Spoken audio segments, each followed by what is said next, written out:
Muchas veces cuando hablamos de producción fruto-hortícola, hablamos de invernaderos. Y esto es fundamental de tener en cuenta porque hay cosas que debemos diferenciar. El nombre invernadero no solamente es para el invierno, sino que es para producir todo el año. El técnico Osvaldo Ramírez nos habla sobre la construcción de invernaderos y cómo se deben manejar adecuadamente. En el tema de invernaderos se está utilizando mayormente en la zona de Caguazú, se está utilizando casi en todos los distritos dentro del departamento de Caguazú, solamente que tenemos que ir mejorando lo que es la parte de manejo y empezar por la parte de construcción, ¿verdad? Realmente nosotros como técnico en la parte de infraestructura o lo que es la parte de plasticultura. ¿Qué es lo primero que tiene que tener en cuenta el productor antes de construir un invernadero? Que primero tiene que pensar en el diseño de la estructura, no hacer nomás una estructura. Se necesita la parte de diseño arquitectónico para tener más o menos cuánto de velocidad va a aguantar la estructura y demás cosas. Pero aparte de eso se necesita el diseño agronómico para saber qué necesitan las plantas, entonces qué tipo de plástico tenemos que utilizar. Entonces ese es el mayor inconveniente que nosotros encontramos ahora en el campo. La gente normalmente hace su estructura, después de terminar su estructura, va, compra el plástico y no sabe ni para qué ni qué tipo de plástico. Ya viene y le coloca nada más. Tiene que pensar qué es lo que va a cultivar dentro de esa estructura. Entonces, de acuerdo a eso, para que pueda hacer su diseño de estructura. ¿Qué tipo de plásticos se deben adquirir para la construcción de invernaderos? En una estructura, cuando es semillero, necesita un tipo de plástico y lo que es para producción otro tipo de plástico. En el mercado existe 3 a 4 tipos de plástico, ¿verdad? Con diferentes aditivos. Lo esencial y que sí o sí tiene que tener un plástico para invernadero tiene que tener protección UV, porque si no tiene esa protección, normalmente ocurre en 3-4 meses, eso se reseca, entonces se empieza a romper. Y eso ocurre también a veces el productor busca el plástico más barato y le dan un plástico barato pero que no tiene protección UV, entonces ahí empieza a tener problemas. El segundo punto fundamental para la parte de estructura, que tiene que tener un aditivo que es antigoteo. ¿Cuál es la función del antigoteo? Ahora más o menos se nota todavía, dentro de una estructura que tiene un plástico sin antigoteo, eso ocurre que las gotas que transpiró del suelo empieza a gotear sobre el cultivo. Entonces sabemos, alta temperatura, alta humedad, foco de hongo. El plástico con aditivo que tenga antigoteo se desliza en los costados, pero eso significa también que la estructura hay que hacer bien. Mínimamente hay que tener un 20% de distancia, digamos, entre el poste de los costados más el poste del medio, ¿verdad? ¿Qué diferencia hay entre el plástico para un invernadero para semillero y un invernadero para producción de hortalizas? Lo que es semillero, nosotros utilizamos el plástico que tiene mayor cantidad de luminosidad, porque sabemos con un plástico que tiene poca luminosidad empieza a estirlarse los plantines, entonces necesitamos que tenga mínimamente 90% de luminosidad. O sea que para un semillero necesitamos un plástico que tenga protección UV, antigoteo y que tenga el 90% de luminosidad, o sea que sería el plástico más barato. Cuando vamos a empezar a pensar en una estructura que es para producción, ya tenemos que pensar en un plástico que tenga difusor de luz, mínimamente un 40% que hay en el mercado. Ahora entró un plástico nuevo que tiene 72% de difusión. ¿Cuántas micras o espesor deben tener los plásticos para invernaderos, sean para semilleros o para producción? Normalmente nosotros recomendamos 150 micras para techo, en los costados 100 o 75. 75 si la estructura no es muy grande. Como en semillero nosotros tenemos estructura de 8x10, 6x10, 5x10. Podemos utilizar plástico en los costados de 75 micras. Cuando es para producción recomendamos que tenga mínimamente difusor.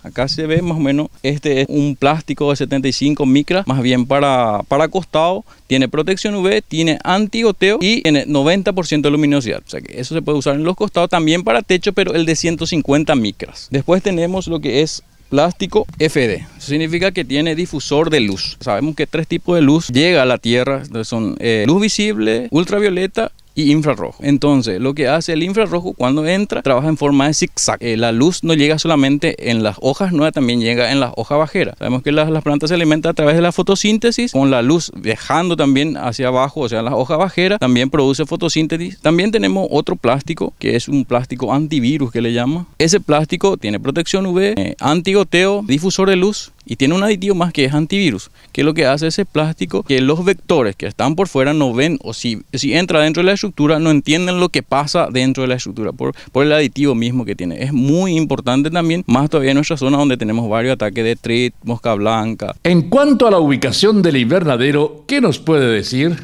Para la ubicación de la estructura necesitamos tener en cuenta el viento predominante, así como vemos acá, por ejemplo, tienen rompevientos naturales que muchas veces los productores no hacen. Lo ideal, cuando vamos a empezar a colocar una estructura, tenemos que pensar primero que tengamos electricidad para hacer trabajar nuestro motor para el fertirriego, mucha cantidad de agua, los productos hortícolas necesitan mucha agua, y también que esté bien nivelado y colocar algún tipo de rompevientos naturales si es posible. Si no tenemos posibilidad de colocar algún tipo de rompeviento, entonces tenemos que buscar otra alternativa, colocar algún tipo de rompeviento, puede ser de media sombra usado, de cualquier otro plástico, colocamos así tipo una barrera. Y lo ideal colocar una estructura mirando el viento predominante, como sabemos que el norte-sur es lo más fuerte, entonces la parte más angosta que quede hacia el lado norte o sur. En cuanto al plástico, en la parte de producción, yo creo que el 80% depende del plástico. O sea, nosotros podemos tener una estructura maravillosa, pero si le colocamos un plástico que no es adecuado,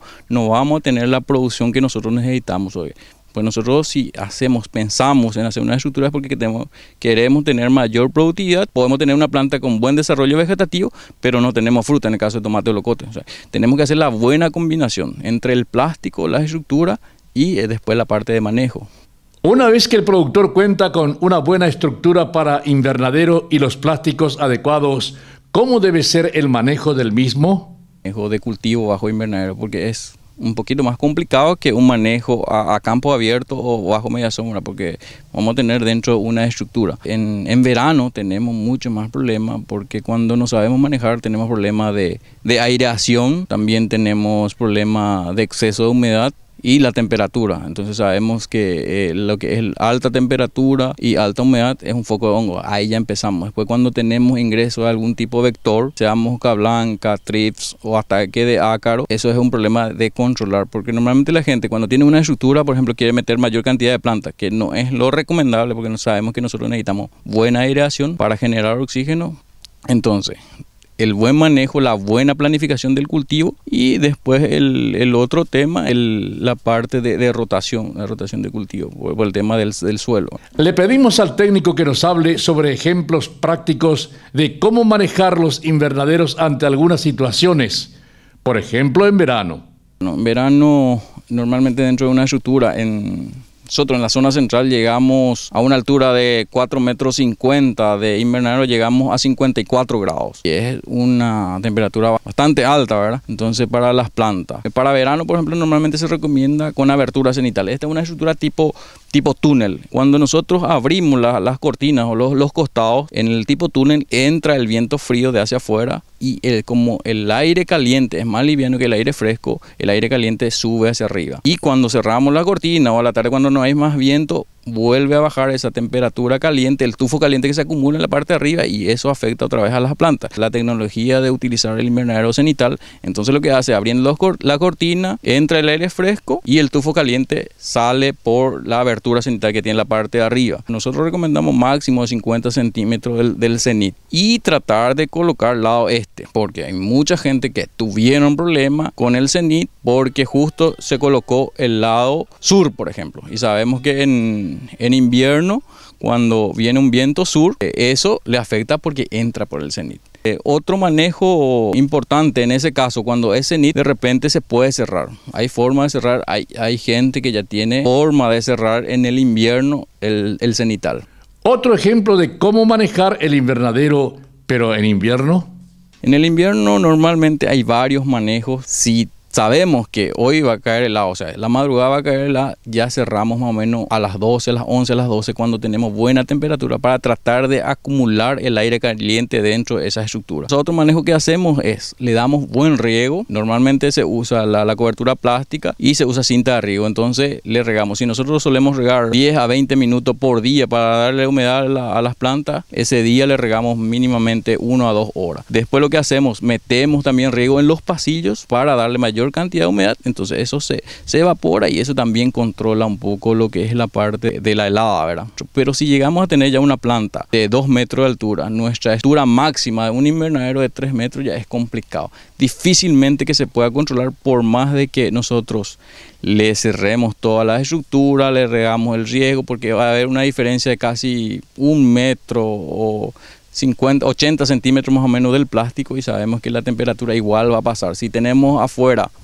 0 grados, a esa altura vamos a tener 0 grados y eso sabemos que es hielo. Nosotros en invernadero, cuando tenemos ya esa altura, recomendamos utilizar el manto térmico. Es un material TNT, tejido no tejido, que también controla bastante porque le da un poco de temperatura a las plantas. ¿Cuáles son las principales consultas que le hacen la gente que tienen invernaderos o que quieren instalar? La consulta es por qué quemó la helada, ¿verdad? Porque muchas veces la gente piensa que teniendo un invernadero ya es la solución y muchas veces ese es el mayor problema porque el invernadero hay que saber manejar. Últimamente la gente, vamos a ser sinceros, se deja estar un poco porque hubo pronóstico bastante. La gente que sí hizo previsión, yo creo que no se le quemó, y la gente que se dejó estar muchas veces o porque no tiene, porque tampoco hay mucha gente que no tiene, por ejemplo, para comprar un manto térmico, entonces difícilmente ella tiene una planta alta que solamente con riego o cerrando las cortinas no soluciona, ¿verdad? También el otro inconveniente, lo que yo vi desde ayer que estamos recorriendo el campo, es que el manejo en sí, el tipo de plástico que tienen que utilizar, no saben mucho. Normalmente ellos se van en la agroveterinaria o la empresa que vende los plásticos y le dice, yo quiero un plástico para mi estructura. Entonces, ¿qué pasa? Que la agroveterinaria, el que tiene el plástico que tiene, nomás le vende. Yo creo que se necesita meter más la parte de capacitación del tipo de plástico que necesitamos y buscar algunas alternativas, ¿no?